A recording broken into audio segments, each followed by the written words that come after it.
আসসালামু আলাইকুম। আশা করি সবাই ভালো আছো। আচ্ছা, আমরা গত দিনে প্রোটিনের বিষয়ে পড়তেছিলাম। তো আজকে আমরা প্রোটিনের বাকি অংশগুলো দেখব। তো ইনশাল্লাহ আজকে প্রোটিনের এই চ্যাপ্টারটা শেষ হয়ে যাবে। বেশ কয়েকটা কোয়েশ্চেন আমি এখানে রেডি করেছি। প্রথমে আমি টপিকগুলো যদি বলি তাহলে আজকে যেটা পড়ব সেটা তোমার নিউট্রিশনাল কোয়ালিটি অফ প্রোটিন, আর একটা নাইট্রোজেন ব্যালেন্স, আর আরেকটা তোমার প্রোটিনের ডেফিসিয়েন্সি। এটার জন্য কী কী ডিজিজ হয়, সেই ডিজিজগুলা, তাদের পার্থক্য আর তাদের টাইপস। তো এইগুলা আজকে আমরা পড়লেই মোটামুটি প্রোটিনের যত প্রশ্ন আছে সেগুলো শেষ হয়ে যাবে।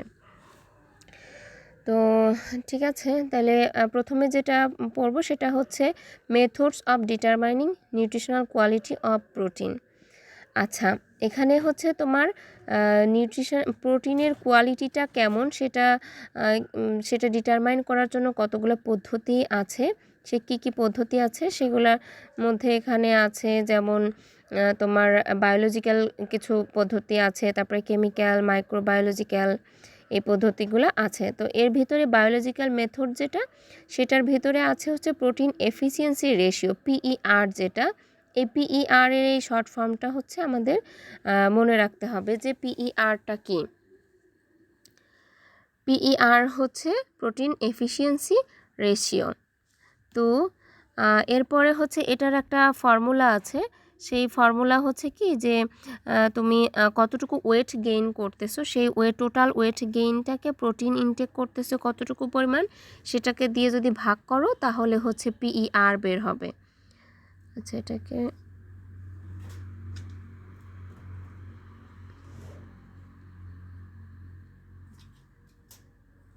ওকে।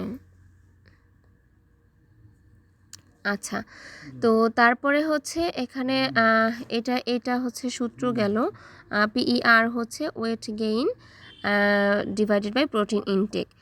আর এরপরের যে মেথডটা সেটা নেট প্রোটিন ইউটিলাইজেশন, অর্থাৎ তুমি টোটাল কতটুকু প্রোটিন তোমার বডিতে ইউটিলাইজ করতেছো সেটার পরিমাণটা। তো এটার জন্য সূত্র যেটা, এই সূত্রটা আমাদের মনে রাখতে হবে যে নাইট্রোজেন রিটেইন ডিভাইডেড বাই তোমার নাইট্রোজেন ইনটেক, তাকে টোটাল অংশটাকে 100 দিয়ে গুণ করতে হবে, পার্সেন্টেজে বের হবে। তো সেটা তোমার বডি কতটুকু পরিমাণে ডায়েটারি প্রোটিন তোমার বডিতে কাজ করতেছে, অর্থাৎ তোমার গ্রোথের জন্য, তোমার মেনটেনেন্সের জন্য কতটুকু প্রোটিন তোমার বডিতে কাজ করতেছে সেটাকে মেজার করার জন্য NPU কাজ করে। এটা দিয়ে আমরা মেজার করতে পারি। তারপরে বায়োলজিক্যাল ভ্যালু অথবা BV। বায়োলজিক্যাল ভ্যালু আমাদের টিস্যু সিনথেসিসের জন্য আর কি ব্যবহৃত হয়, যে কতটুকু প্রোটিন আমাদের অ্যাবজর্বড হচ্ছে, যে টোটাল নাইট্রোজেন রিটেইনডকে নাইট্রোজেন অ্যাবজর্বশন দিয়ে যদি ভাগ করি, তাকে যদি আবার 100 দিয়ে গুণ করি, তাহলে সেটা হবে বায়োলজিক্যাল ভ্যালু। হ্যাঁ, এই ফর্মুলাগুলো আমরা মনে রাখবো যে কোনটার ফর্মুলা কি। তো এখানে এগ প্রোটিনে একদম হাইয়েস্ট বায়োলজিক্যাল ভ্যালু আছে, যেটার মান 100। এটাকে স্ট্যান্ডার্ড রেফারেন্স হিসেবে ধরা হয়। হ্যাঁ, তো এই এটা প্রথম যেটা ছিল সেটা বায়োলজিক্যাল মেথডস। এরপরে 2 নাম্বার মেথডস কেমিক্যাল মেথডস। কেমিক্যাল মেথডসের মধ্যে তোমার আছে অ্যামাইনো অ্যাসিড স্কোরিং, অর্থাৎ টোটাল এটার ফর্মুলা যে তোমার amount of limiting amino acid in test protein, এটাকে amount of the same amino acid in reference protein. এটা দুইটা ভাগ করতে হবে, অর্থাৎ তুমি লিমিটিং অ্যামাইনো অ্যাসিড, অর্থাৎ ওই যে ইসেনশিয়াল অ্যামাইনো অ্যাসিড যদি সবগুলো না থাকে, যেসব প্রোটিনের ভিতরে সব ধরনের ইসেনশিয়াল অ্যামাইনো অ্যাসিড থাকে না, সেগুলাই তোমার লিমিটিং অ্যামাইনো অ্যাসিডের মধ্যে পড়ে। তো সেটাকে যদি তুমি রেফারেন্স প্রোটিন দিয়ে যদি ভাগ করো, তাহলে যে ফলাফলটা আসবে তাকে যদি আবার 100 দিয়ে গুণ করো, যেটা আসবে সেটা অ্যামাইনো অ্যাসিড স্কোরের ফর্মুলা হবে। আচ্ছা, এরপরে যেটা nitrogen balance method. Nitrogen balance method measures nitrogen Intex versus nitrogen excretion, অর্থাৎ তুমি কতটুকু নাইট্রোজেন ইনটেক করতেছো এবং তোমার বডি থেকে কতটুকু নাইট্রোজেন এক্সক্রিট হয়ে যাচ্ছে ইউরিন, ফিসেস, স্কিন লসেসের মাধ্যমে। সেটা হচ্ছে তোমার ওই মেজারমেন্টটাই হচ্ছে নাইট্রোজেন ব্যালেন্স করে। আর হচ্ছে এখানে পজিটিভ ব্যালেন্স হচ্ছে কি, পজিটিভ ব্যালেন্সের ক্ষেত্রে তোমার হবে, গ্রোথ হবে। আর নেগেটিভ ব্যালেন্স যদি হয় তাহলে তোমার এটা প্রোটিন ডেফিসিয়েন্সি হবে। তো এটা হচ্ছে তোমার কেমিক্যাল মেথডস গেল। এরপরে হচ্ছে মাইক্রোবায়োলজিক্যাল মেথডস। তো মাইক্রোবায়োলজিক্যাল মেথডসের মধ্যে আছে uses microbial growth as an indicator of protein quality. Certain bacteria require specific amino acid to grow and their growth are reflects protein quality.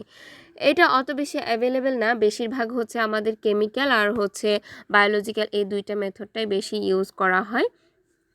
এই দুইটা মেথডের মধ্যে আমরা একটু ভালো করে পড়ব যেন এখান থেকে আমরা আনসার করতে পারি। হ্যাঁ, তাহলে হ্যাঁ এইটুকুই মনে হয়, হ্যাঁ এইটুকুই। যদি আর একবার যদি একটু দেখি,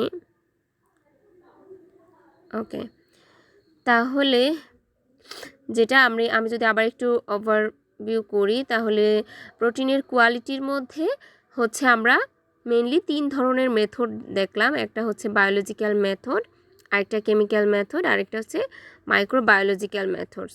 তো বায়োলজিক্যাল মেথডের মধ্যে হচ্ছে PER, যেটা প্রোটিন এফিসিয়েন্সি রেশিও, তারপরে নেট প্রোটিন ইউটিলাইজেশন অর্থাৎ NPU, তারপরে হচ্ছে BV অর্থাৎ বায়োলজিক্যাল ভ্যালু। এই তিনটা হচ্ছে বায়োলজিক্যাল মেথডের মধ্যে। আর কেমিক্যাল মেথডের মধ্যে হচ্ছে অ্যামাইনো অ্যাসিড স্কোরিং আর হচ্ছে নাইট্রোজেন ব্যালেন্স মেথড। আচ্ছা, এটা কিন্তু একটা প্রশ্নের আনসার। হ্যাঁ, কতটুকু যে লিখতে হবে আমি কিন্তু একদম প্রশ্নের আনসারটা কিন্তু ফিক্সড রেডি করে দিয়েছি যে তোমার এরকম এই প্রশ্নটা কিন্তু একদম টোটালি একটা স্ট্রাকচার্ড প্রশ্ন। তো এই প্রশ্নটা আসলে তোমার হচ্ছে এইটুকু আনসার তোমরা দেওয়ার চেষ্টা করবা। হ্যাঁ, তারপরে হচ্ছে তাহলে এই প্রশ্নটার আনসার কমপ্লিট হয়ে গেল আমাদের। এরপরে আসি নাইট্রোজেন ব্যালেন্স। নাইট্রোজেন ব্যালেন্স যেটা, সেটা হচ্ছে পড়ব।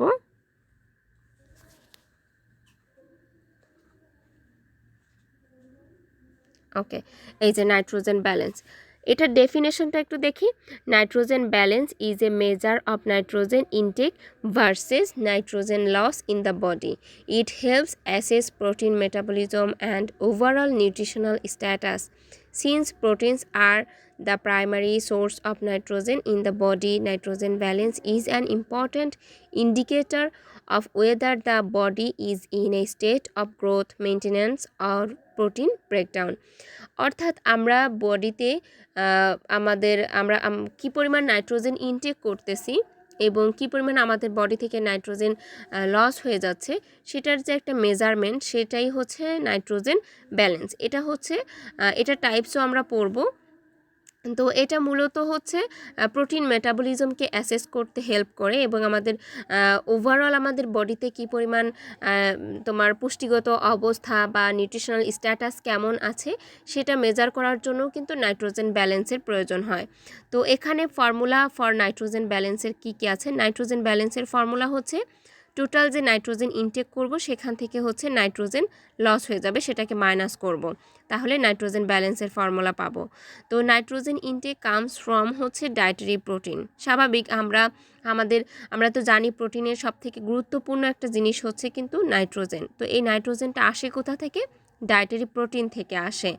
আর nitrogen loss occurs through urine, faeces, sweat, তারপরে skin shedding and other excretion. আচ্ছা, এগুলো এমনি নর্মাল বেসিক কথা। আর এখন আসি হচ্ছে টাইপস অফ নাইট্রোজেন ব্যালেন্স। এটাও কিন্তু পরীক্ষায় আসে যে নাইট্রোজেনের ক্লাসিফিকেশন। আমি কিন্তু অলরেডি বলে দিচ্ছি যে কোনগুলা পরীক্ষায় থাকে, কোনগুলো তোমাদের প্রশ্নের মধ্যে আছে। আমি কিন্তু প্রশ্ন ধরে ধরে টপিকের বিস্তারিত তো বলছি, তার ভিতর থেকে প্রশ্নে যেগুলো থাকে সেগুলোও বলে দিচ্ছি যেন তোমরা বুঝতে পারো যে কোন বিষয়গুলোকে তোমরা বেশি ফোকাস করে পড়বা এবং পরীক্ষায় যেগুলো একদম মানে ওগুলো বাদ দেওয়াই যাবে না, ওগুলো অবশ্যই পড়তে হবে। তো টাইপস অফ নাইট্রোজেন ব্যালেন্স যেটা, সেটাও কিন্তু পরীক্ষায় তোমাদের আসে।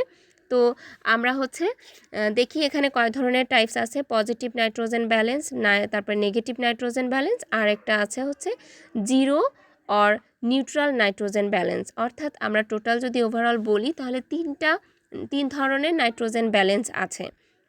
প্রথমে যেটা সেটা হচ্ছে positive nitrogen balance. Positive nitrogen ব্যালেন্সটা কি? এটা হচ্ছে it occurs when nitrogen intake exceeds nitrogen loss. যখন নাইট্রোজেন ইনটেকটা তোমার বেশি হয়ে যাবে তখন হচ্ছে পজিটিভ নাইট্রোজেন ব্যালেন্স হবে। এটা তোমার কি ইন্ডিকেট করে? গ্রোথ, তারপর টিস্যু রিপেয়ার, মাসেল বিল্ডিংয়ের ক্ষেত্রে এটা ইন্ডিকেটর হিসেবে কাজ করে। আর এটা কোন কোন ক্ষেত্রে দেখা দেয়? সেটা হচ্ছে তোমার চাইল্ডহুড, তারপর অ্যাডোলেসেন্স, প্রেগনেন্সি টাইম, তারপরে recovery from illness or injury, body builders or athletes increasing muscle mass. এইসব ক্ষেত্রে হচ্ছে আমাদের পজিটিভ নাইট্রোজেন ব্যালেন্স দেখা দেয়। আর নেগেটিভ নাইট্রোজেন ব্যালেন্সটা তাহলে কি? নেগেটিভ নাইট্রোজেন ব্যালেন্স হচ্ছে নাইট্রোজেন যতটুকু ইনটেক করতেছি তার থেকে যদি বেশি পরিমাণে আমরা লস করে ফেলি, সেটা যদি আমাদের বডি থেকে বেশি পরিমাণে এক্সক্রিট হয়ে যায়, তখন সেটা হয়ে যাবে কি? Nitrogen negative balance. আচ্ছা, এটা কি কি ইন্ডিকেট করবে? এটা হচ্ছে প্রোটিন ব্রেকডাউন হয়ে যাবে, কারণ বেশি পরিমাণে হচ্ছে ভেঙে যাচ্ছে, বেশি পরিমাণে আমাদের বডি থেকে চলে যাচ্ছে, এই জন্য এটা প্রোটিনের ব্রেকডাউনের মাধ্যমে কিন্তু এটা চলে যাচ্ছে। আর এর ফলে কি হবে? তখন কিন্তু ম্যালনিউট্রিশন দেখা দিবে অথবা ইলনেস বা অসুস্থতা দেখা দিবে। আর এটা কোন কোন ক্ষেত্রে দেখা যায়? সেটা হচ্ছে তোমার স্টারভেশন আর ফাস্টিংয়ের সময় কিন্তু দেখা দেয়। আবার সিভিয়ার ইনফেকশন আর ট্রমার ক্ষেত্রেও হতে পারে। তারপরে পোস্ট সার্জিক্যাল রিকভারির সময় দেখা দিতে পারে। প্রোটিন ডেফিশিয়েন্ট ডায়েটের ক্ষেত্রে, কারণ ওই সময় কিন্তু প্রোটিনের ঘাটতি থাকে, এই কারণে হচ্ছে নেগেটিভ নাইট্রোজেন ব্যালেন্স হয়। অর্থাৎ আমরা যদি বলি যে প্রোটিন যদি আমি বেশি ইনটেক করে ফেলি তখন কিন্তু পজিটিভ হচ্ছে, আর যখন আমরা কম ইনটেক করব তখন কিন্তু নেগেটিভে চলে যাচ্ছে। ওকে, তারপরে হচ্ছে zero or neutral nitrogen balance, যেটা সেটা হচ্ছে কি? It occurs when nitrogen intake equals nitrogen loss. অর্থাৎ তুমি যতটুকু পরিমাণে নাইট্রোজেন ইনটেক করতেছো ঠিক ততটুকু পরিমাণেই নাইট্রোজেন আবার লস করে ফেলতেছো। এটা তোমার কি ইন্ডিকেট করে? একদম তুমি হেলদি একটা ডায়েট মেনটেন করতেছো, একদম maintenance of body protein level, তোমার বডির জন্য কতটুকু প্রোটিন দরকার সেই জিনিসটা তুমি মেনটেন করতেছো, এটা তোমার ইন্ডিকেট করবে। আর এটা কাদের ক্ষেত্রে দেখা দেয়? এটা হচ্ছে healthy adult consuming adequate protein, যে পর্যাপ্ত পরিমাণে প্রোটিন ইনটেক করতেছে, হেলদি লাইফ লিড করতেছে, অ্যাডাল্টদের ক্ষেত্রে এই অবস্থাটা দেখা দিবে। আরেকটা হচ্ছে কি? পিপল মেনটেনিং এই স্টেবল বডি ওয়েট, যারা হচ্ছে একদম আইডিয়াল বডি ওয়েটের মধ্যে আছে তাদের ক্ষেত্রে নিউট্রাল নাইট্রোজেন ব্যালেন্স দেখা দেয়। তো আমাদের চেষ্টা করতে হবে কিন্তু এই নিউট্রাল নাইট্রোজেন ব্যালেন্সের মধ্য দিয়ে থাকতে, তাহলে আমরা হচ্ছে হেলদি থাকতে পারবো। আচ্ছা, এই হচ্ছে তোমার নাইট্রোজেন ব্যালেন্সের কী বলে টাইপস। তাহলে আমরা এখানে পড়লাম যে নাইট্রোজেন ব্যালেন্সটা কি। সংজ্ঞা আসলে এখানে এই সংজ্ঞাটা দিবে আর ফর্মুলাটা রাখবা। আর হচ্ছে যখন টাইপস আসবে তখন হচ্ছে আমরা এই 3 ধরনের টাইপস দিব, এবং এদের হচ্ছে একটু একটু করে বিস্তারিত বর্ণনাটাও দিয়ে দিব, যেন সেটা সুন্দর হয়, একদম মোটামুটি আর কি যতটুকু জানার দরকার সেটার জন্য কাভার করে। তো এটা হচ্ছে তোমার টাইপস অফ নাইট্রোজেন ব্যালেন্স গেল। এরপরে হচ্ছে আরেকটা প্রশ্ন আসে, সেটাও গুরুত্বপূর্ণ, factors that influence nitrogen balance. এটাও কিন্তু আলাদা আরেকটা প্রশ্ন। এটা তোমার একটু বড় যদিও, কিন্তু এটা অনেক সহজ আছে, এটা একবার পড়েই তোমরা লিখতে পারবা। হ্যাঁ, এই পর্যন্ত আছে। তো আমি একটু বলি যে প্রথমে হচ্ছে যেটা বলবা, যে প্রথমে হচ্ছে যখন এরকম আসবে প্রশ্নটা, শুরুটাই যখন এরকম হবে যে নাইট্রোজেন ব্যালেন্সের হচ্ছে ফ্যাক্টরগুলো লেখো, তখন নাইট্রোজেন ব্যালেন্সের সংজ্ঞাটা একটু দিয়ে নিবা যে নাইট্রোজেন ব্যালেন্সটা কী। তারপরে হচ্ছে লিখবা যে এটা হচ্ছে nitrogen balance is affected by various physiological, dietary and health related factors. This determine whether the body is in a positive, negative or neutral nitrogen balance. আচ্ছা, এখন 1 নাম্বার ফ্যাক্টর যেটা সেটা হচ্ছে ডায়েটারি ফ্যাক্টর। ডায়েটারি ফ্যাক্টরের ভিতরেও কিন্তু আবার কতগুলো সাব ফ্যাক্টর আছে। সেটা হচ্ছে প্রথমটা কি?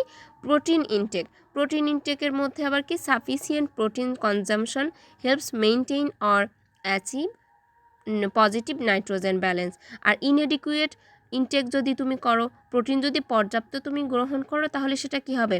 পজিটিভ নাইট্রোজেন ব্যালেন্স হবে। আর যদি অপর্যাপ্ত তুমি গ্রহণ করো তাহলে স্বাভাবিক ওটা নেগেটিভ নাইট্রোজেন ব্যালেন্সে চলে যাবে। তখন তোমার কি হবে? ওই যে ম্যালনিউট্রিশন হবে, তারপরে মাসেল লস হবে, উইকনেস হবে, এই সমস্যাগুলো হবে। তারপরে হচ্ছে কি প্রোটিন ইনটেক গেল, এরপরে হচ্ছে প্রোটিনের কোয়ালিটি। প্রোটিনের কোয়ালিটিটাকে হাই কোয়ালিটি প্রোটিন যদি তুমি গ্রহণ করো তাহলে সেটা তোমার ইমপ্রুভিং নাইট্রোজেন রিটেনশন, এটা তোমার ইমপ্রুভ করবে। আর যদি লো কোয়ালিটি প্রোটিন তুমি গ্রহণ করো তখন কিন্তু তোমার আবার এটা হবে ল্যাক ইসেনশিয়াল অ্যামাইনো অ্যাসিড, তখন কিন্তু এর তোমার ডেফিসিয়েন্সি হবে। তখন এটার ফলাফল তোমার কি হবে? ইনএফিসিয়েন্ট প্রোটিন সিনথেসিস, তোমার প্রোটিন সিনথেসিসে অপর্যাপ্ত ঘাটতি থেকে যাবে।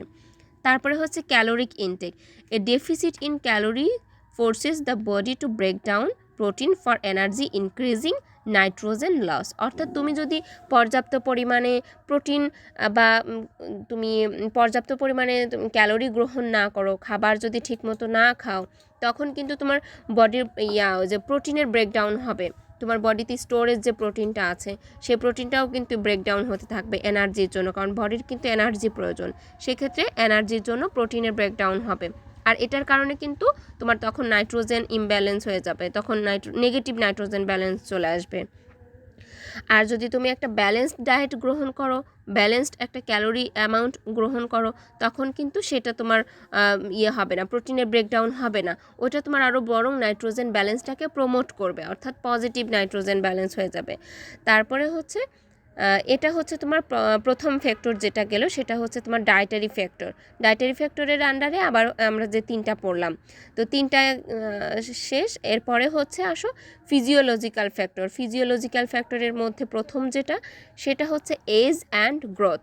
যেমন চিলড্রেন, অ্যাডোলেসেন্ট অ্যান্ড প্রেগনেন্ট ওয়েমেনদের ক্ষেত্রে তোমার বেশি পরিমাণে প্রোটিনের প্রয়োজন হয়। সেই ক্ষেত্রে কিন্তু তাদের গ্রোথের জন্য, তাদের ডেভেলপমেন্টের জন্য তোমার বেশি পরিমাণে যেহেতু প্রোটিন লাগছে, সেক্ষেত্রে তোমার ইনক্রিজিং নাইট্রোজেন রিটেনশন, এক্ষেত্রে তোমার নাইট্রোজেনের ব্যালেন্সটা কিন্তু ইনক্রিজ হচ্ছে।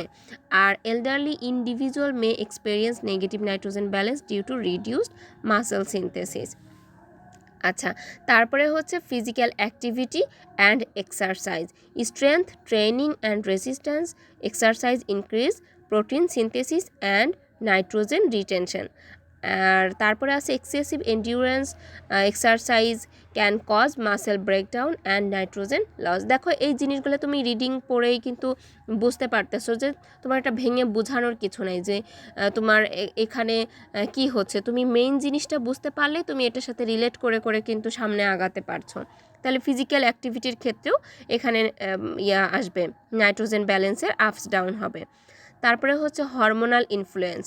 হরমোনালের ক্ষেত্রে কি অ্যানাবলিক হরমোন যেগুলো আছে সেগুলো হচ্ছে ইনসুলিন, তারপরে গ্রোথ হরমোন, টেস্টোস্টেরন, এগুলো তোমার প্রোটিনকে সিনথেসিস করবে, আর হচ্ছে নাইট্রোজেন রিটেনশন হবে।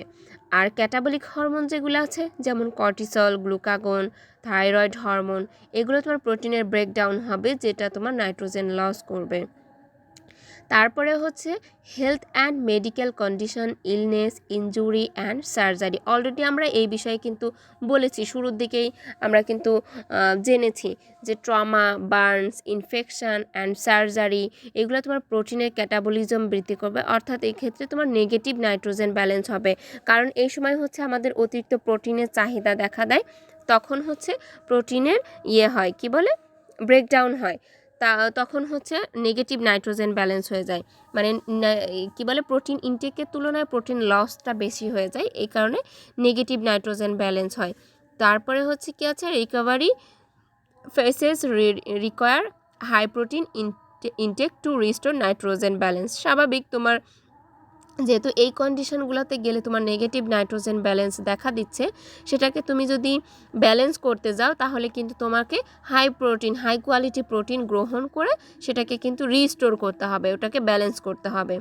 তারপরে আসো ক্রনিক ডিজিজের ক্ষেত্রে, যেমন কিডনি ডিজিজের ক্ষেত্রে, তারপরে লিভার ডিজিজ। কিডনি ডিজিজের ক্ষেত্রে কি হয়, may cause protein loss in ইউরিনের মাধ্যমে প্রোটিন লস হচ্ছে, যেটা তোমার ইনক্রিজিং নাইট্রোজেন এক্সক্রেশন। তারপরে লিভার ডিজিজের ক্ষেত্রে কি হচ্ছে, effects protein metabolism leading to impaired nitrogen utilisation. তারপরে আরও আছে ক্যান্সার, HIV, এইডস, এগুলোর ক্ষেত্রে। এছাড়াও তোমার সিভিয়ার ইনফেকশন যদি হয় তখনও তোমার নাইট্রোজেন লস হতে থাকবে, তখনও মাসেল ওয়াস্টিং হতে পারে, তোমার প্রোটিন ব্রেকডাউন হয়। আচ্ছা, নাম্বার 4 ফ্যাক্টরের ভিতরে আছে মেটাবলিক অ্যান্ড এনভায়রনমেন্টাল ফ্যাক্টরস। এটার আন্ডারে আছে হচ্ছে স্টারভেশন অ্যান্ড ফাস্টিং, যেটা prolonged fasting or extreme dieting leads to protein breakdown for energy resulting in nitrogen loss. এই যে আমরা যে ফাস্টিং করব যখন, তখনই কিন্তু আমাদের নাইট্রোজেন লস হতে থাকবে, প্রোটিনের ব্রেকডাউন হবে। তারপরে stress and cortisol level, chronic stress increase cortisol level promoting protein breakdown and nitrogen excretion. আমরা যখন অতিরিক্ত পরিমাণে স্ট্রেসে থাকি তখন কিন্তু আমাদের প্রোটিনের ব্রেকডাউন হবে, আর প্রোটিনের ব্রেকডাউন হলে তখন নাইট্রোজেনের এক্সক্রেশনটাও তোমার ইনক্রিজ হতে থাকবে। তারপরে লাস্ট ওয়ান হচ্ছে হাইড্রেশন স্ট্যাটাস, অর্থাৎ dehydration effects nitrogen excretion through urine, possibly leading to an overestimation of nitrogen retention. তো এই হচ্ছে মোটামুটি ফ্যাক্টরগুলো, আমি 4টা ফ্যাক্টর করেছি, সেটার আন্ডারে সাব ফ্যাক্টরগুলো নিয়ে এসেছি, মানে রিলেটেড সাব ফ্যাক্টরগুলো একসাথে করেছি যেন তোমাদের পড়ে বুঝতে সুবিধা হয়, নিজেরাই তোমরা লিখতে পারো। যদিও একটু বড় মনে হচ্ছে, কিন্তু আমার মনে হয় যে তোমরা যদি একটু বুঝে পড়ো তাহলে এটা অত কঠিন মনে হবে না। তাহলে আমরা যেটা দেখলাম যে নাইট্রোজেন ব্যালেন্সের ফ্যাক্টরগুলো হচ্ছে 4 ধরনের ফ্যাক্টর দেখলাম। একটা হচ্ছে ডায়েটারি ফ্যাক্টর, এটার আন্ডারে হচ্ছে আছে protein intake, protein quality, calorie intact.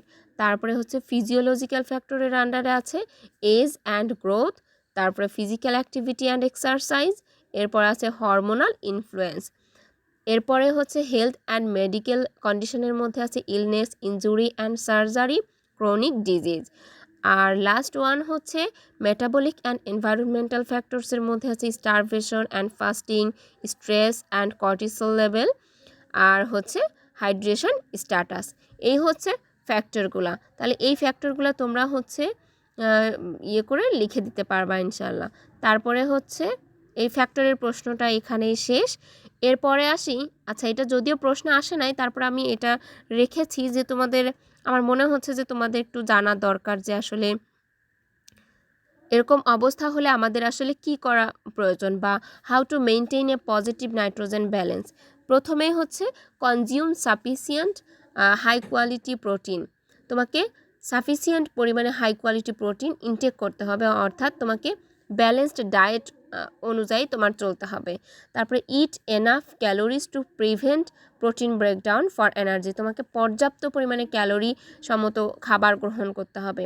Then engage in resistance training to stimulate muscle growth and protein retention.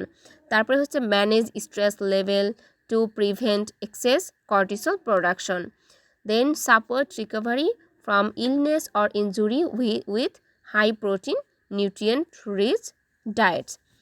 তারপরে লাস্ট ওয়ান হচ্ছে understanding these factors help optimizing nitrogen balance, ensuring muscle maintenance, growth and overall health. তাহলে এই হচ্ছে আমাদের হচ্ছে কি বলে কিভাবে আমরা পজিটিভ নাইট্রোজেন ব্যালেন্সটাকে মেনটেন করতে পারবো। আচ্ছা, এখন আসি protein deficiency disease. Protein deficiency মানে আমার বডিতে যদি প্রোটিনের ডেফিসিয়েন্সি থাকে তখন কোন কোন ধরনের ডিজিজ হতে পারে সেই বিষয়টা পড়ব। এখানে তোমাদের পরীক্ষায় যেটা আসে সেখানে হচ্ছে কোয়াশিওরকর, তারপরে ম্যারাসমাস, এরপরে প্রোটিন এনার্জি ম্যালনিউট্রিশন, অর্থাৎ শর্ট ফর্ম হচ্ছে PEM। এইগুলাই হচ্ছে তোমার প্রোটিন ডেফিসিয়েন্সি ডিজিজ, অর্থাৎ তোমার বডিতে যদি প্রোটিনের ঘাটতি থাকে তখন এই ডিজিজগুলা দেখা দিবে। তো এখানে আমি হচ্ছে ওভারঅল প্রোটিন ডেফিসিয়েন্সি ডিজিজ একসাথে রেখেছি, পরে আবার PEM নিয়ে আরেকটা প্রশ্ন রেডি করেছি যেটা তোমার টিকার টাইপের প্রশ্নে আসে যে প্রোটিন এনার্জি ম্যালনিউট্রিশন সম্পর্কে শুধু টিকাতে লিখতে হয়, তো ওখানে টিকাতে কতটুকু লিখতে হবে ওটা আমি আবার আলাদা করে আবার লাস্টের দিকে রেখেছি। তো এখন দেখি প্রোটিন ডেফিসিয়েন্সি ডিজিজটাকে। Protein deficiency occurs when the body does not get enough protein to support essential functions like growth, tissue repair and immune response. It is more common in developing countries like us where malnutrition is prevalent, but it can also occur in individuals with poor diets, chronic illness or eating disorders. তুমি পর্যাপ্ত পরিমাণে protein যদি গ্রহণ না করো তাহলে তোমার main যে তোমার বডির যে ফাংশন, ইন্টারনাল ফাংশন আছে, growth, development, tissue repair, immune system, এই জিনিসগুলোতে কিন্তু হ্যাম্পার হবে। তখনই কিন্তু প্রোটিনের হবে প্রোটিন ডেফিসিয়েন্সি ডিজিজগুলো দেখা দিবে। তো এক্ষেত্রে কোন কোন ডিজিজ হতে পারে?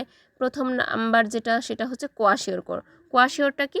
এটা কিন্তু severe protein deficiency with adequate calorie intact mainly from carbohydrate. অর্থাৎ যদি তোমার বডিতে ক্যালোরি এবং সিভিয়ার প্রোটিনের ডেফিসিয়েন্সি দেখা দেয়, তখন কিন্তু কোয়াশিওরকর এই অবস্থাটা তৈরি হবে। তো এটা হলে কি কি তোমার সিমটমস দেখা দিবে?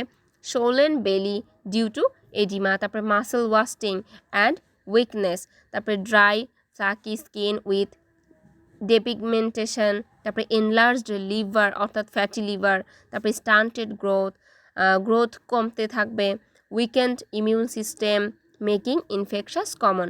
এখানে সিমটমসগুলো হচ্ছে অল্প কয়েকটা দেয়া আছে, আমি আরও অনেক বিস্তারিত আছে পিছনের দিকে রেখেছি, ওখানে হচ্ছে পার্থক্য আছে, সেখানে আবার আলাদা করে দিয়েছি। এরপরে এরা কাদেরকে বেশি এফেক্ট করে? Mostly seen in children 6 months to 3 years in region with food scarcity. আর এটার ট্রিটমেন্টটা কি? ট্রিটমেন্ট হচ্ছে হাই প্রোটিন ডায়েট গ্রহণ করতে হবে, যেমন এগ, ফিশ, মিল্ক, লিগিউম, এইগুলা হচ্ছে গ্রহণ করতে হবে। আর আরেকটা হচ্ছে electrolyte and fluid balance management করতে হবে। ইলেকট্রোলাইট ইমব্যালেন্স হয়ে গেলেও কিন্তু ঝামেলা, তখন কিন্তু ইলেকট্রোলাইট ব্যালেন্স করতে হবে আর ফ্লুইড ব্যালেন্স করতে হবে। এরপরে হচ্ছে আরেকটা ডিজিজ হতে পারে, সেটা হচ্ছে ম্যারাসমাস। ম্যারাসমাস কি? ম্যারাসমাস হচ্ছে যদি তোমার বডিতে প্রোটিন এবং ক্যালোরি দুইটারই ঘাটতি সিভিয়ার লেভেলে যদি দেখা দেয়, ওভারঅল ম্যালনিউট্রিশনে যদি পড়ে যাও, তখন সেটা হয়ে যাবে ম্যারাসমাস। তো এটার কি কি সিমটমস আছে? Extreme weight loss and muscle wasting, তারপরে থিন ফ্র্যাজাইল স্কিন, তারপরে weak immune system leading to frequent infection হবে, তারপরে গ্রোথ ফেলিয়ার ইন চিলড্রেন, তারপরে ফ্যাটিগ অ্যান্ড উইকনেস। আচ্ছা, এই হচ্ছে সিমটমসগুলো দেখা যাবে। আর এটার অ্যাফেক্টেড গ্রুপ হচ্ছে infants and young children in famine affected or poverty stricken area. আর এটা ট্রিটমেন্ট কি হবে? এটা ট্রিটমেন্ট হবে gradual refeeding with high calorie high protein foods, তারপরে হচ্ছে হাইড্রেশন অ্যান্ড ইলেকট্রোলাইট ব্যালেন্স, যেটা কোয়াশিওরকরের মধ্যেও কিন্তু ছিল। আর এটার ক্ষেত্রে আরেকটা যেটা এক্সট্রা অ্যাড করা হয়েছে, সেটা হচ্ছে ভিটামিন অ্যান্ড মিনারেল সাপ্লিমেন্টেশন দেওয়া হবে। আর হচ্ছে এটা হচ্ছে তোমার গেল ম্যারাসমাস। এরপরে আসি হচ্ছে প্রোটিন এনার্জি ম্যালনিউট্রিশন অর্থাৎ PEM, যে এটার কথাই বলছিলাম, এটা খুবই গুরুত্বপূর্ণ। এটা হচ্ছে আমাদের টিকাতেও আসে পরীক্ষায়। তো এটার কি কারণ? এটা হচ্ছে তোমার জেনারেলি যদি তোমার বডিতে এনার্জি এবং প্রোটিনের ঘাটতি থাকে, তখন হচ্ছে এই অবস্থাটা তৈরি হবে। এটার ক্ষেত্রে সিমটমস আছে ওই একই, অনেক similar symptoms, fatigue and weakness, slow wound healing, loss of muscle mass, তারপরে ইনক্রিজড রিস্ক অফ ইনফেকশান। আর এটার অ্যাফেক্টেড গ্রুপ হবে যারা হচ্ছে পোর ডায়েট গ্রহণ করে এবং ক্রনিক ইলনেসের মধ্যে আছে যারা আছে, যেমন ক্যান্সার, এইডস, কিডনি ডিজিজ, এগুলা। আর এটার ট্রিটমেন্ট হচ্ছে কি? তোমাকে ব্যালেন্সড ডায়েট গ্রহণ করতে হবে এবং নিউট্রিশনাল সাপ্লিমেন্ট গ্রহণ করতে হবে যদি সেটা প্রয়োজন হয়। আচ্ছা, এই হচ্ছে তোমার গেল ডিজিজগুলো সম্পর্কে। আর এই ডিজিজের প্রিভেনশনের জন্য আমরা কি করতে পারি? সেটার জন্য eating high quality protein source, এটা অলরেডি আমরা এক ধরনের প্রিভেনশন পড়েছিলাম। তারপরে হচ্ছে তোমার যেমন meat, fish, eggs, dairy, legumes, nuts, এগুলা। আর তোমাকে ব্যালেন্সড ডায়েট এনশিওর করতে হবে, যেখানে প্রোটিন, কার্বোহাইড্রেট, ফ্যাটের যে পার্সেন্টেজ আছে, তোমার বডি রিকোয়ারমেন্ট অনুযায়ী কতটুকু ক্যালোরি গ্রহণ করতে হবে, সেটা ঠিকঠাকভাবে গ্রহণ করতে হবে। তারপরে treating underlying health condition that impair protein metabolism. Last one হচ্ছে protein deficiency can have serious health consequence, but proper nutrition can help prevent and treat it. Okay, আচ্ছা, এই হচ্ছে গেল আমাদের প্রোটিন ডেফিসিয়েন্সি ডিজিজগুলা। তাহলে এখান থেকে আমরা যেটা দেখি, তাহলে প্রোটিন ডেফিসিয়েন্সি ডিজিজ যদি আসে তাহলে সেখান থেকে কিন্তু আমরা কোয়াশিওরকর, ম্যারাসমাস, প্রোটিন এনার্জি ম্যালনিউট্রিশন এই 3টা ডিজিজ সম্পর্কেই একটু একটু করে আমরা কিন্তু অল্প অল্প করে একটু বর্ণনা দিয়ে দিয়ে লিখে দিব, হ্যাঁ, তাহলে ওটা হয়ে যাবে। আর এখন স্পেশালি যেটা পড়ব সেটা হচ্ছে প্রোটিন এনার্জি ম্যালনিউট্রিশন। এটাকে আলাদাভাবে পড়ব কারণ এটা পরীক্ষাতে আসে কিন্তু তোমার হিসেবে টিকা হিসেবে আসে, এজন্য আমি ওগুলো একসাথে তো রেখেছি, এটাকে আবার আলাদাভাবে স্পেশালি আলাদা করেছি, একটু ব্রড করে সহজভাবে রেখেছি যে যেন যদি টিকাতে আনসার করতে হয় তখন তোমরা এখান থেকে পড়ে এটা ভালোভাবে লিখতে পারবা। তো পিইএম শুধু পিইএম হতে পারে, আসতে পারে, অথবা প্রোটিন এনার্জি ম্যালনিউট্রিশন, এটা শর্ট ফর্ম পিইএম। আচ্ছা, পিইএমটা কি? এটা হচ্ছে ওয়ান কাইন্ড অফ কন্ডিশন যেটা তোমার caused by inadequate intake of protein and calorie leading to body weight loss, muscle wasting and impaired physiological functions. It is most common in children and elderly individuals and is a major health issue in developing countries. স্বাভাবিক, এটা কিন্তু developing কান্ট্রিতে খুবই major একটা issue. আচ্ছা, এটা কি কি কয় ধরনের আছে? এটা হচ্ছে মেইনলি 2 টাইপস। ওকে, প্রথমে হচ্ছে কি কোয়াশিওরকর। কোয়াশিওর কি? ওই যে আমরা অলরেডি তো পড়েই ফেলছি, এখানে আবার ওই কথাগুলোই সেম কথাগুলোই চলে আসতেছে, আমি এগুলা স্কিপ করতেছি, ওই কথাগুলো এখানে আবার সাজিয়ে দেওয়া আছে। তারপরেও আবার এখানে কিছু কিছু কথা একটু অ্যাড আসছে, যে হেয়ার ডিসকালারেশন, তোমার হেয়ার ডিসকালার হবে এই সময় যদি কোয়াশিওরকর হয়। তারপরে ইয়ে হবে লেথার্জি, উইক ইমিউন সিস্টেম দেখা দিবে, ফ্রিকোয়েন্ট ইনফেকশান হবে। আচ্ছা, তারপরে এডিমা দেখা দিবে, তারপরে পেট ফোলা ফোলা, সোয়েলিং ইন দ্য বেলি অ্যান্ড লেগস, পা ফুলে যাবে এরকম, fatty liver, muscle wasting and retain body fat এরকম। তারপরে এটার এফেক্টেড গ্রুপ কোনগুলো আমরা জানি, ট্রিটমেন্ট কি সেটাও জানি, ম্যারাসমাস কি সেটাও আমরা আগে পড়েছি। এগুলো সেম জিনিসই, আমি এগুলো স্কিপ করে যাচ্ছি। এটার পাশে হচ্ছে তারপরে হচ্ছে আরেকটা যেটা, সেটা হচ্ছে মেরাসমিক কোয়াশিওরকর।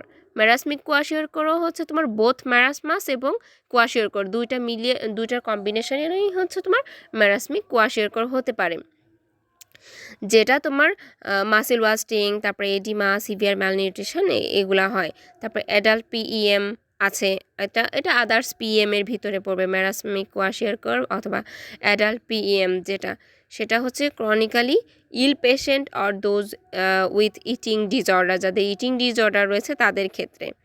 যেমন এদের ক্ষেত্রে তোমার সিমটমস হচ্ছে weight loss, muscle wasting and weakness. আচ্ছা, এই হলো গেল তোমার এটার টাইপস, পিইএম এর টাইপস। তারপরে হচ্ছে এটার কজেস, কি কি কারণে পিইএম হতে পারে। প্রথমে হতে পারে ইনএডিকুয়েট ফুড ইনটেক। স্বাভাবিক, তুমি যদি পর্যাপ্ত পরিমাণে খাবার গ্রহণ না করো তাহলে তোমার এটা হতেই পারে। সেটার কারণ পোভার্টি হতে পারে, ল্যাক অফ ব্রেস্ট ফিডিং হতে পারে, এটা একদম বেসিক থেকেও হতে পারে, একদম ছোটোবেলা থেকেও এটা একটা কারণ হতে পারে, বা পোভার্টির কারণে হতে পারে, ইকোনমিক ওই ইয়ার থাকার কারণে, সমস্যা থাকার কারণে হতে পারে। আচ্ছা, তারপরে হচ্ছে ম্যাল অ্যাবজর্পশন ডিসঅর্ডার। যদি ম্যাল অ্যাবজর্পশন হতে থাকে তখনও কিন্তু পিএম হতে পারে, কারণ আমি যে খাবারটা খাচ্ছি সেটা আমার বডিতে অ্যাবজর্ব হচ্ছে না, সেটা তো কী হবে, ওটা তো আমার বডিতে কাজ করছে না, তখন ওই প্রোটিনটা ঘাটতি থেকে যাবে, তখন পিএম হতে পারে। তারপরে ইনফেকশন অ্যান্ড ইলনেস, ইনফেকশন থাকলেও সেখানে কিন্তু প্রোটিনের ঘাটতি থাকছে, তো সেক্ষেত্রেও অতিরিক্ত নাইট্রোজেন নেগেটিভ হয়ে যাচ্ছে, নাইট্রোজেন ব্যালেন্স হচ্ছে, তো সেখানে পিএম হওয়ার চান্স থাকে। তারপরে ইনক্রিজড নাইট্রোজেন নিউট্রিয়েন্ট নিডস, যেমন তোমার pregnancy, lactation, severe burns, post surgery recovery, এই স্টেজগুলোতে কিন্তু তোমার প্রোটিনের চাহিদাটা বৃদ্ধি পায়। তো তখন যদি আমি অতিরিক্ত পরিমাণে প্রোটিন ইনটেক না করি তখন কিন্তু আমার পিএম হতে পারে। তারপরে হচ্ছে elderly age and poor diet, lack of appetite, difficulty chewing and swallowing, আমি যদি ভালো মতো চিবিয়ে কোনো খাবার গ্রহণ না করি সেটা তো আমার বডিতে ভালোভাবে হজম হবে না, অথবা আমি যদি অল্প পরিমাণে খাবার গ্রহণ করি সেটাও কিন্তু আমাদের বডিতে হবে না, পর্যাপ্ত পরিমাণে প্রোটিনের চাহিদা পূরণ করবে না, তো সেক্ষেত্রেও পিএম হতে পারে। তো এই হচ্ছে কজেসগুলো। তারপরে হচ্ছে এটাকে এরপরে আসি এটাকে তাহলে কিভাবে আমরা প্রিভেন্ট করব বা ম্যানেজমেন্টটা কিভাবে করব, সেটার জন্য কি ওই আগের কথাগুলোই চলে আসবে যে proper nutrition with sufficient protein and calories, তারপরে তোমার ব্রেস্ট ফিডিং করাতে হবে, ফুড সাপ্লিমেন্টেশন দিতে হবে, তারপরে তোমার করতে হবে কি বলে treating underlying disease that ampere nutrient absorption, সেগুলো ট্রিটমেন্টের ব্যবস্থা করতে হবে যে ডিজিজগুলোর কারণে ম্যাল অ্যাবজর্পশন হচ্ছে। তারপর PM is a preventable and treatable condition with proper dietary interventions and health care support, তোমাকে যথেষ্ট পরিমাণে হেলথ কেয়ার সাপোর্টের ভিতরে রাখতে হবে এবং পর্যাপ্ত ডায়েটারি ইন্টারভেনশন দিতে হবে। তো এই হচ্ছে প্রিভেনশন অ্যান্ড ম্যানেজমেন্ট। এখানে পিইএম যেটা যতটুকু রেখেছি, পিইএম যদি তোমার টিকাতে আসে তো তাহলে এখান থেকে এতটুকু পড়ে তোমরা সেখান থেকে 4 নাম্বারের জন্য যতটুকু পারো তোমরা লিখে দিবা, নিজের মতো করে ওখান থেকে লিখে দিবা। তো এটা হচ্ছে কজেস গেল। আচ্ছা, এরপরে আরেকটা প্রশ্ন যেটা খুব গুরুত্বপূর্ণ সেটা হচ্ছে এই কোয়াশিয়রকর মেরাসমাস পড়লাম না, এদের হচ্ছে কিছু সূক্ষ্ম পার্থক্য আছে, এই পার্থক্যটা পরীক্ষা আসে, এটা খুবই গুরুত্বপূর্ণ। এই পার্থক্যটা কি আমরা এখান থেকে একটু চিত্রের মাধ্যমে দেখি। বাম সাইডে হচ্ছে কোয়াশিয়রকর, ডান সাইডে হচ্ছে মেরাসমাস। প্রথমে হচ্ছে কি ইন প্রি স্কুল চিলড্রেন, এটা হচ্ছে একদম pre school children 1 to 5 years age. আর হচ্ছে মেরাসমাস হচ্ছে কাদের ইন উইকেন্ড ইনফ্যান্টস, অর্থাৎ 1 ইয়ার্সের লেস দ্যান 1 ইয়ার্স ওল্ড, এই টাইপের বাচ্চাদের হয়। আর due to low protein intake, kwashiorkor হচ্ছে ডিউ টু লো প্রোটিন ইনটেকের জন্য হয়, আর মেরাসমাস হচ্ছে ডিউ টু লো ক্যালোরি ইনটেকের জন্য হয়। আর কোয়াশিয়রকর মাইল্ড গ্রোথ রিটার্ডেশন, আর মেরাসমাস হচ্ছে সিভিয়ার গ্রোথ রিটার্ডেশন, মানে একদম গ্রোথ একদম সিভিয়ার লেভেলে রিটার্ড করবে। আর কোয়াশিয়রকরের ক্ষেত্রে হচ্ছে mild reduction in body weight, আর এটার ক্ষেত্রে রিডাকশান বডি ওয়েট, সরি, এটা হচ্ছে mild reduction in body weight, আর এটা হচ্ছে severe reduction in body weight, প্রচুর পরিমাণে ওজন কমতে থাকবে। তারপরে হচ্ছে অ্যাবডোমেন, এই যে দেখো যে রিজার্ভ, এই বাম সাইডে যেটা কোয়াশিয়রকরের তার কিন্তু পেট ফোলা, আর মেরাসমাসের কিন্তু সেই রকম কোনো দেখা দিচ্ছে না। আর এর ক্ষেত্রে এই যে পেট ফোলা থাকার কারণে কোয়াশিয়রকরকে হচ্ছে তোমার মুন ফেসেস বলা হচ্ছে, এটাকে মুন ফেসেস বলা হয়, কিন্তু মেরাসমাসের ক্ষেত্রে এরকম কোনো দেখা যায় না।